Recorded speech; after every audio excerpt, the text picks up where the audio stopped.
Esta noche de Henrik Ibsen, el tipo ese de las obras de teatro. Sí. Como todos sabemos, Ibsen nació en 1828 en Skien, en Noruega, y es el único noruego que uno conoce. Cada vez que se pregunta a alguien sobre un noruego, el tipo salta y dice Ibsen y pone cara de haber vivido en Noruega toda su vida. El pueblo de Skien estaba en la costa, lo cual en Noruega es casi inevitable, en una zona salvaje donde abundaban los lobos, la destrucción y la lepra, sin que yo acierte a pescar ninguna lógica en esta enumeración. Se me dirá, una enumeración no es necesariamente lógica, y responderé, quién sabe.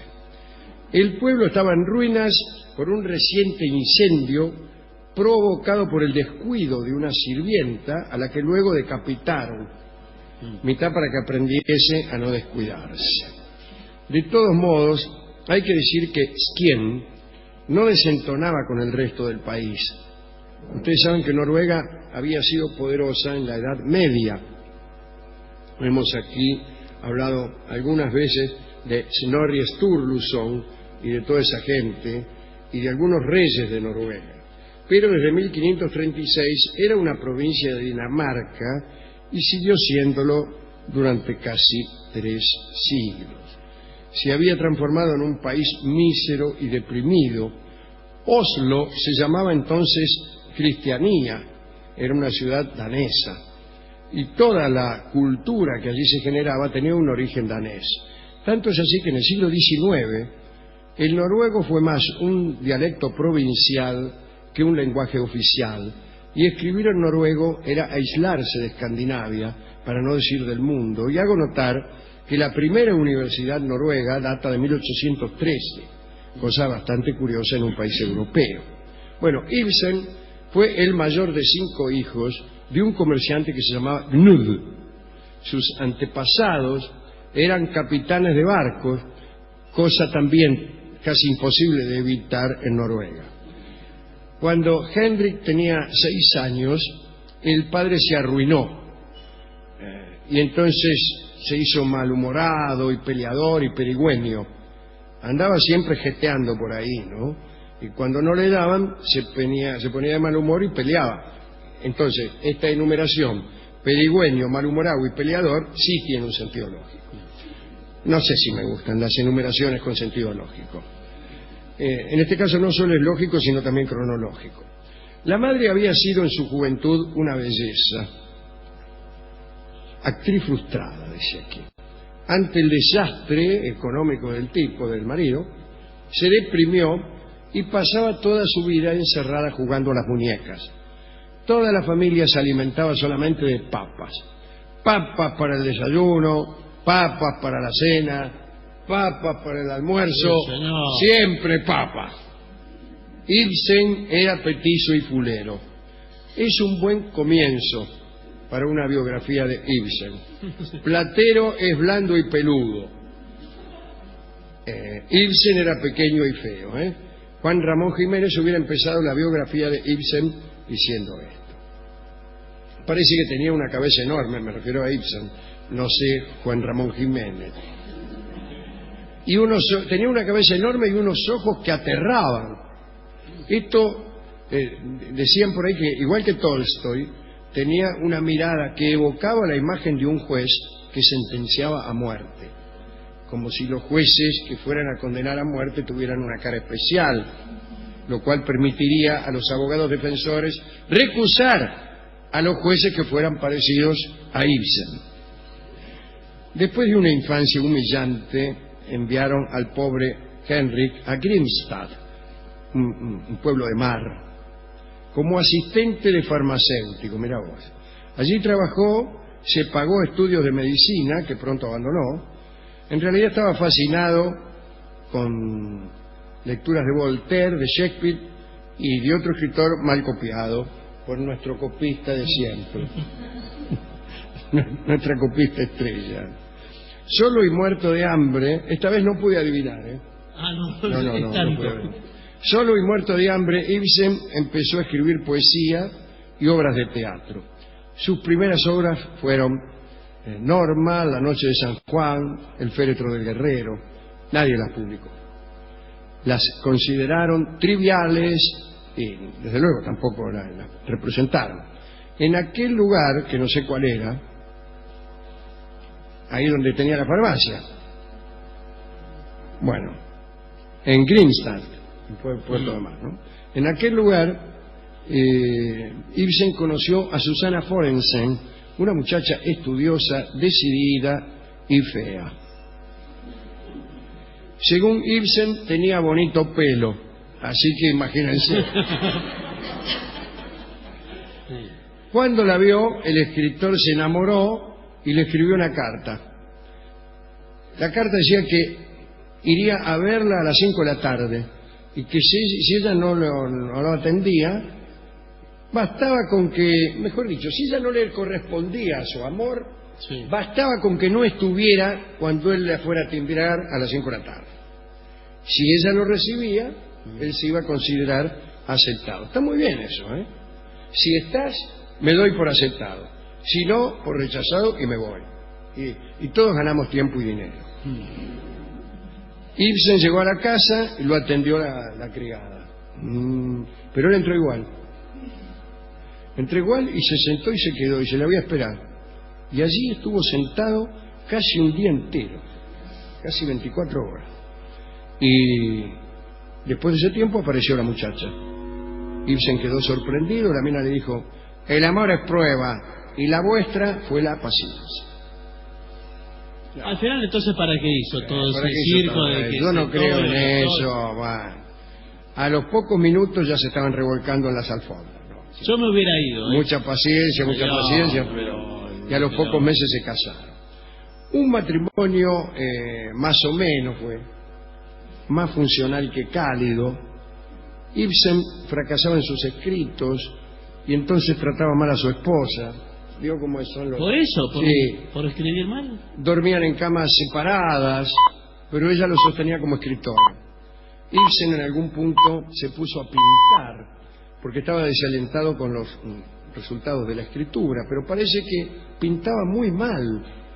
Susana un día le tiró todas las pinturas por la ventana y lo obligó a escribir todos los días bajo amenaza de abandonarlo. Entonces Ibsen, aterrado, continuó escribiendo, pero las cosas seguían sin funcionar bien. Ibsen estaba endeudado, acosado por acreedores, bebía mucho. Un día lo encontraron mamado en una zanja y parece que dio tanta lástima que se hizo una colecta comunal para ahorrar plata para enviarlo al poeta al extranjero, a la mitad para que se no jorobara más, ¿no?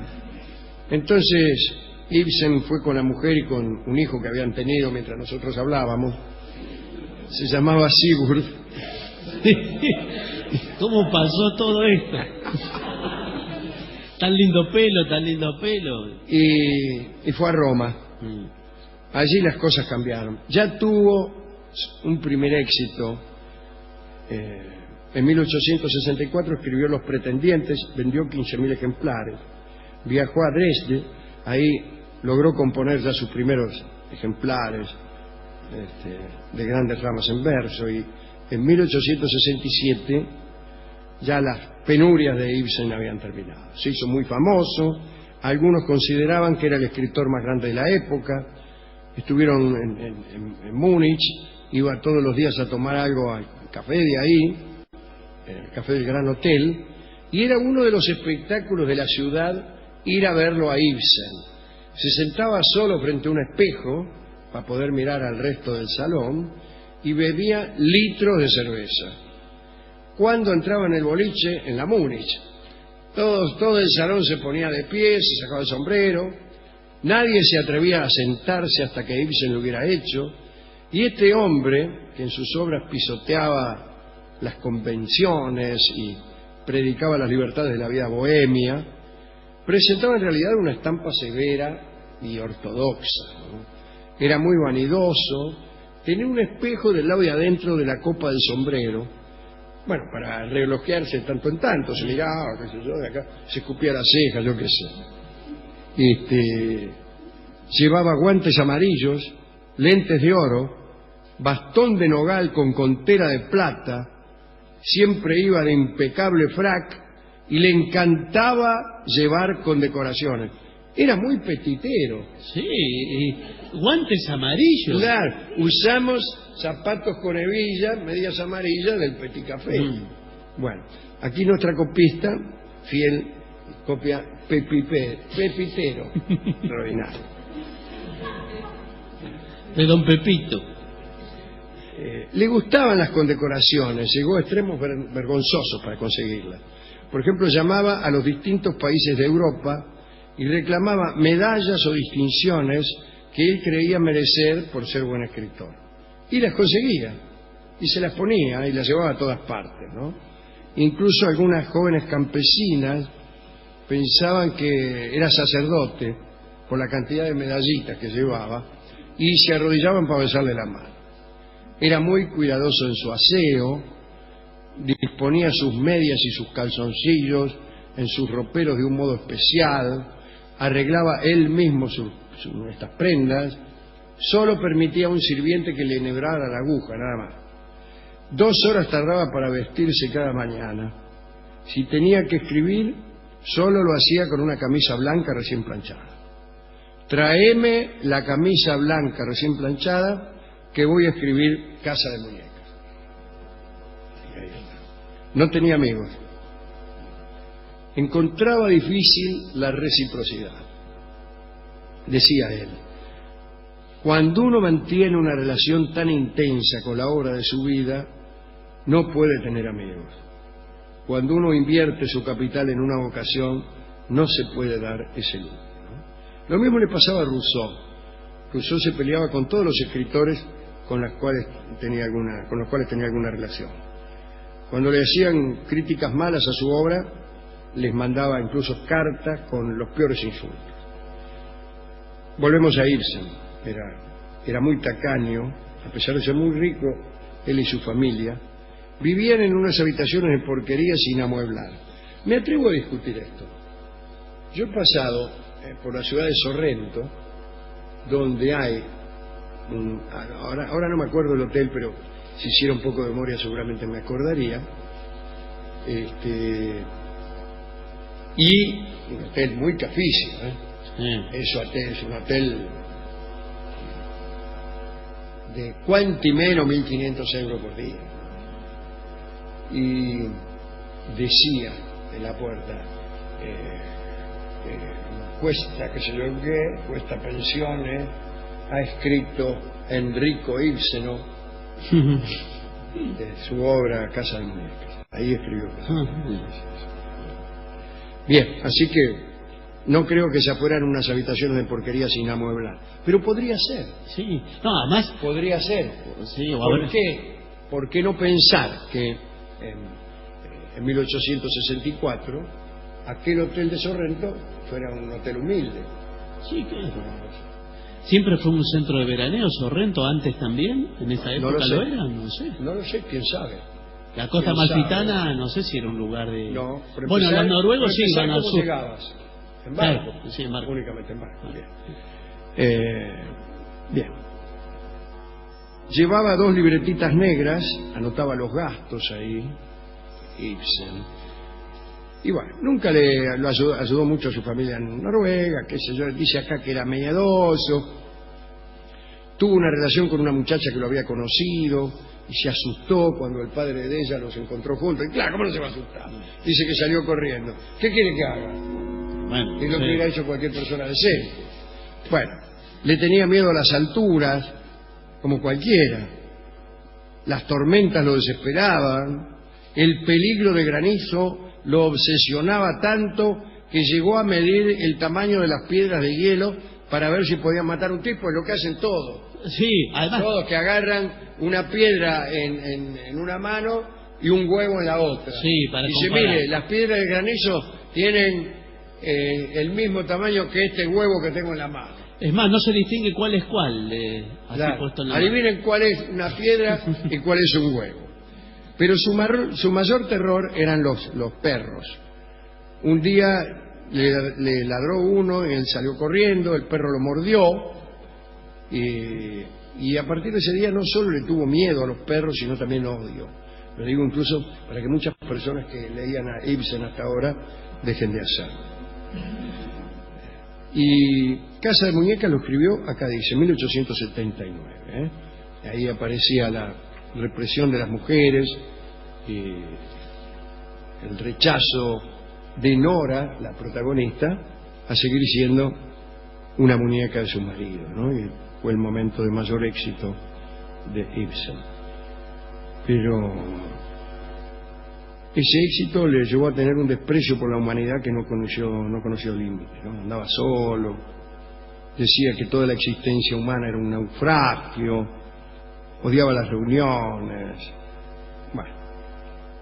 Pero le gustaban las muchachas jovencitas y, según dicen, las necesitaba para escribir. Las seducía, las indagaba y las largaba. Las seducía para ver qué les pasaba. Y le servían de ideas, eran como ideas encarnadas para explorar en sus dramas, ¿no? Así que conoció a Emilia Bardach, de 17 años, y luego de conocer su carácter diabólico durante un año, escribió El maestro de obras, donde la pobre Emilia quedó identificada con Hilde durante toda su vida. Hilde quedó, la verdadera quedó con el estigma de ser una mala mujer, porque el personaje ficticio lo era. No es que las minas eran malas, pero algunas tenían carácter tremendo y él las convertía en asesinas, etcétera, ¿no? Bueno.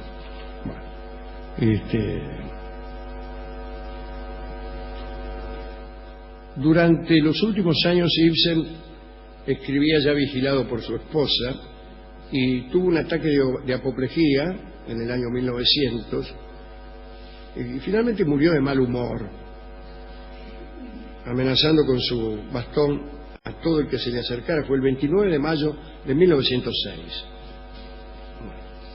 La última vez que se dirigió a alguien fue para decirle que le iba a encajar un bastonazo, y era el peluquero. Bueno, yo creo que cualquiera muere de mal humor. Claro, la idea de la muerte no es algo que te ponga bien. ¿Qué quiere, que esté de buen humor? Sí, si más o menos se entera. Ustedes conocen la mayoría de las obras que él ha escrito: El maestro contratista, Un enemigo del pueblo, Casa de Muñecas, Peer Gynt, Era Gabler, todas esas que son famosísimas, ¿no? Pero a mí me parece que estos detalles que hemos contado no merecen ser tenidos en cuenta a la hora de recordarlo, porque malhumorados hay muchos. Tipos que no soportan la compañía ajena también, vanidosos también, y tipos que tienen mucha medallita también. Y se los perdonamos, así que cómo no perdonárselo a este, que además era un genio, ¿no? El teatro cambió mucho con él, fue el primero en comenzar con una exploración psicológica profunda de los personajes, de manera que recordémoslo por sus obras. Se lo dedicamos entonces a él mismo, a la mujer que lo amenazaba para que escribiera, y a las minitas que tuvieron que bancar el buchonaje, ¿no? Ahí estuvo mal el tipo, pero bueno. Y a todos ellos les dedicamos este vals sobre mujeres que seducen a un jovencito y después se van. Es al revés de lo que hacía Ibsen, que era un hombre que seducía jovencitas. En este caso no. Este es el vals de una mujer hecha y derecha que seduce a un joven pueblerino. Me besó y se fue. Adelante, Hugo del Carril.